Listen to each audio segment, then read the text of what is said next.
Čaute všetci, dnes som sa rozhodol, že pre vás natočím short o mojich strašilkách. Tu napríklad sa nachádzajú vajíčka a tieto vajíčka sa liahnú zhruba 4 až 5 mesiacov.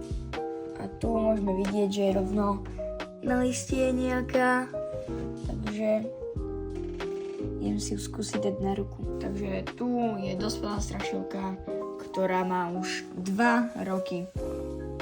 A takéto malé strašilky, keď sa narodia, majú zhruba centimeter, ale už v dospelosti, keď sú veľké a dospelé, tak mávajú väčšinou 10 cm, ale samozrejme záleží od druhu. Už sa trošku aj rozpohybovala, už sa viac hýbe, bude liezť aj po klavíri možno. Môžete sa tešiť, že aj o pol roka bude obrovská, môže byť kľudne aj takáto veľká, môže byť fakt obrovitánska strašilka, takže uvidíme.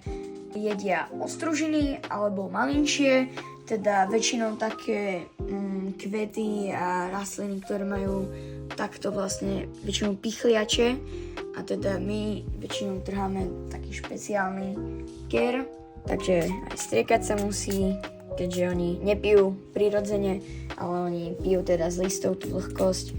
A samozrejme aj malé treba postriekať. A čaute!